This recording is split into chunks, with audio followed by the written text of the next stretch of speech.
La guerra es bella a manera de pregunta. Hace algunos días terminamos sorprendidos con un ataque masivo de Israel a una base rusa en Siria. Esto en respuesta a el ataque que realizó Irán con una lluvia impresionante de misiles que al parecer el domo de hierro no logró en su totalidad frenar.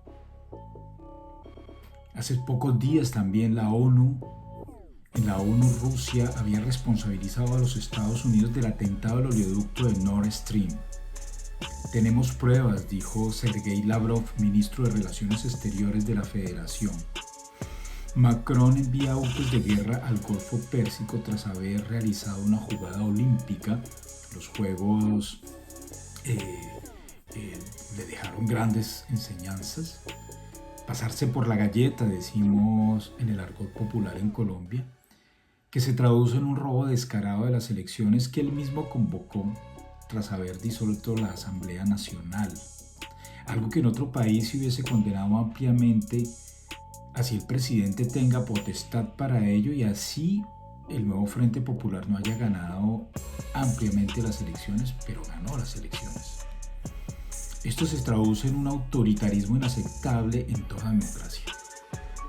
Ya ha armado hasta los dientes a Ucrania a costa de los contribuyentes franceses bajo el pretexto de que Europa está en peligro y ahora pretende seguir jugando a la guerra en el Medio Oriente. Así, el día de ayer haya salido a dar una declaración, diplomacia obliga, de que no se puede hacer un llamado a la paz suministrando armas referente a lo que está pasando en Israel. Netanyahu, que creció y fue educado en Estados Unidos, más exactamente en Filadelfia y no en Israel, no olvidemos este pequeño detalle, sigue al pie de la letra las consignas que decretan los halcones yanquis, cuyo títere esta vez fue el decrépito Biden. Aún recuerdo la emoción de varios analistas políticos tras haber ganado dudosamente las elecciones a Trump, que tampoco es una perita en dulce. Este vejete adalid de la democracia, las bombas, las sanciones, los pillajes, los embargos, etc., ha seguido al pie de la letra la doctrina de las empresas fabricantes de armas. La guerra es un negocio. Una buena guerra es deseable, dice el eslogan de las multinacionales de armas, que, como las farmacéuticas, acumulan riquezas. Ya lo repetía como una lora mojada el pequeño príncipe Macron antes de confinar a toda Europa, comenzando la pandemia.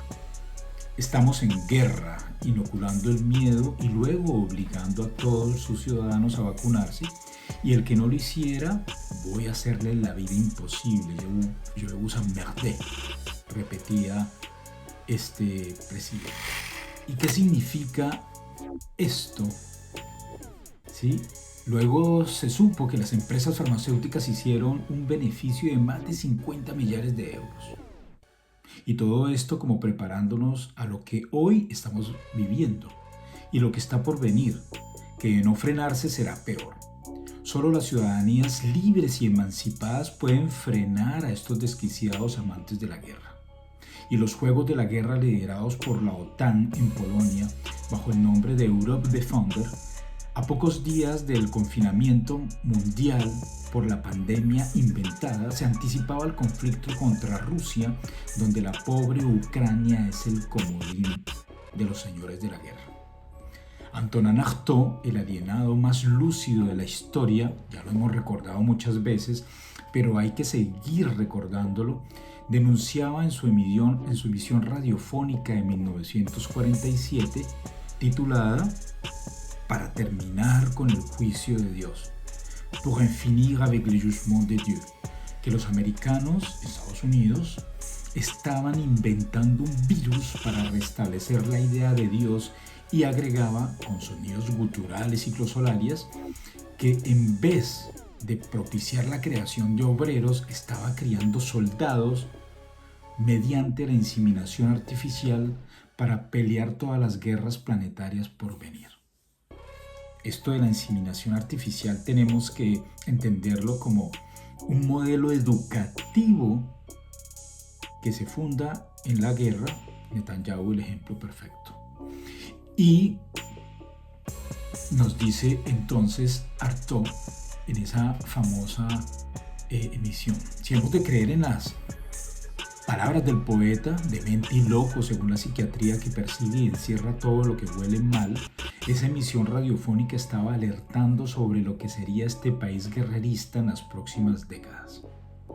Y que viva la guerra, decía Antonin Artaud. ¿No es cierto? Pues no es sino haciendo la guerra que los Estados Unidos se preparan paso a paso, decía él en 1947. Hace falta soldados, ejércitos, aviones, acorazados. De ahí que ese esperma seminal, el cual parece que los gobiernos de los Estados Unidos tuvo el descaro de pensar y poner en ruta. Es decir, un país que en vez de crear obreros, fabrica soldados. ¿Para qué? Para la guerra. Palestina hoy reducida a su mínima expresión en ese campo de concentración a cielo abierto que es Gaza, a causa de una política guerrerista y expansionista de colonos sionistas, está casi destruida y el sur del Líbano va en la misma dirección. Del otro lado las cosas no están mejor. Una Corea del Norte cada vez más agresiva, una China muy poderosa, Rusia con Putin dispuesto a darle una lección a Occidente y erigiéndose también en un tirano, y el régimen de los ayatolá, no olvidemos que fue creado por los yanquis para sacar corriendo a los soviéticos de Irán, así como el famoso Estado Islámico y toda esa horda de fundamentalistas religiosos que esperan estar rodeados de vírgenes en el cielo prometido a los mártires, no sin antes dejar todo esto como un polvorín. Es decir, extremos fundamentalistas por todo. La Tercera Guerra Mundial ya comenzó con la guerra en Ucrania. Eso no se pone hoy en duda. Y lo que viene tan solo recuerda lo que el fascista y poeta italiano cantaba en los albores del siglo XX. La guerra es bella. Y los fascistas hoy lo repiten sin parar. La guerra es bella. Walter Benjamin, ese gran anarquista judío que desconfiaba plenamente del Estado para el pueblo semita, decía con justeza respondiendo al manifiesto fascista de Marinetti: en esta guerra, la técnica insurgente, por haber sido frustrada por la sociedad de su material natural, extorsiona de daños y perjuicios al material humano. Es decir, que poco importa las consecuencias sobre el mundo y su humanidad del estallido de las bombas, productos del desarrollo tecnológico, que caen por aquí y por allá y que hoy son más potentes que las lanzadas por los gringos sobre Hiroshima y Nagasaki, sin ningún remordimiento. Y termina diciendo Benjamin en ese texto complejo que tanto tiempo nos ha tomado estudiar: Fiat ars peret mundus. Deja que el mundo perezca. Dice la teoría totalitaria del Estado que de la confesión de Marinetti espera de la guerra la saturación artística de la percepción transformada por la técnica. Y termina diciendo Benjamin: es aparentemente la culminación del arte por el arte.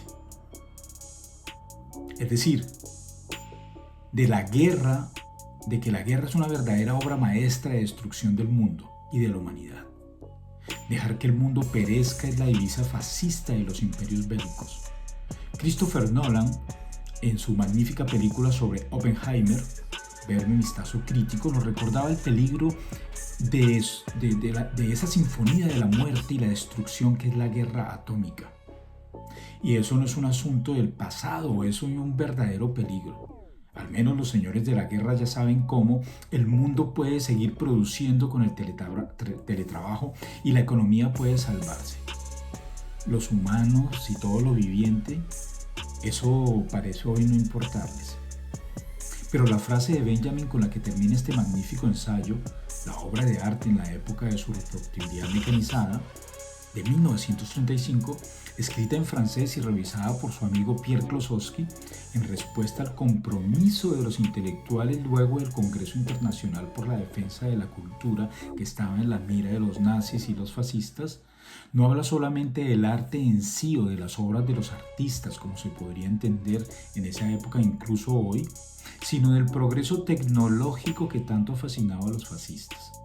Ese progreso que no sirve para construir canales de riego en un desierto, sino para construir bombas de destrucción, acotaba Benjamin. Y hoy lo vemos con los drones, los cohetes a aporte con fósforo, etcétera, todo esto, y la bomba atómica, por supuesto.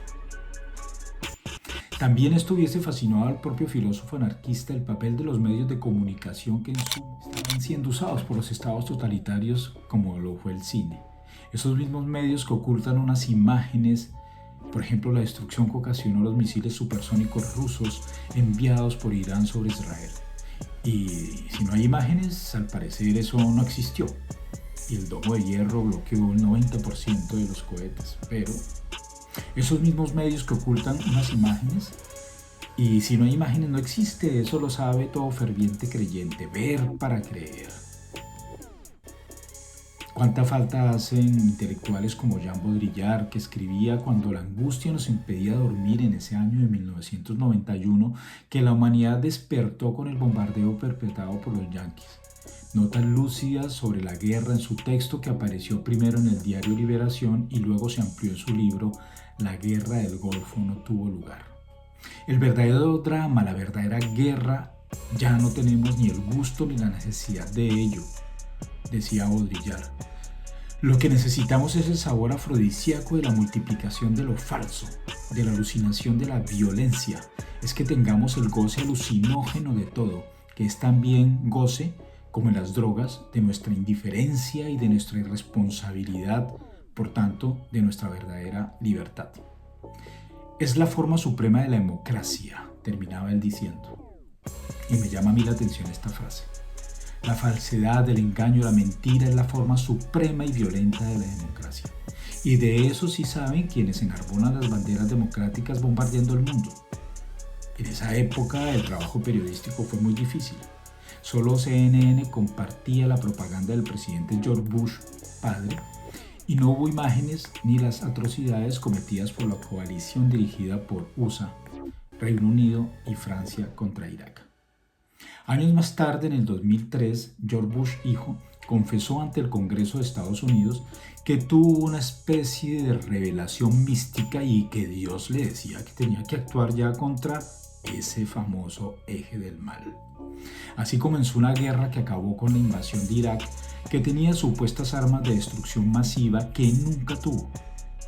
Hoy, el criminal de la guerra, según la Corte Penal Internacional, Netanyahu, replica el guión atacando, ¿cierto?, a esa horda de fundamentalistas religiosos, que eso hay que decirlo, Hamas y el Hezbollah, pues, se han convertido en grupos aumentados por esa fuerza atávica de la religión fundamentalista, y esto es riesgoso y deberíamos hablar, se convierten en grupos resistentes por supuesto, pero también han sido ocupados por esa visión occidental que alimenta la guerra.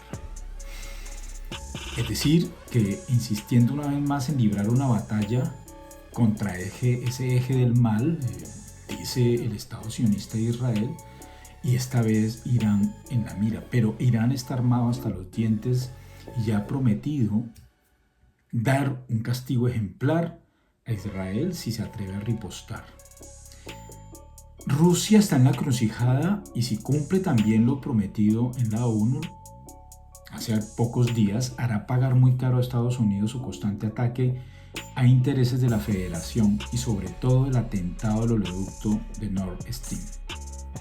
Y no nos hagamos ilusiones.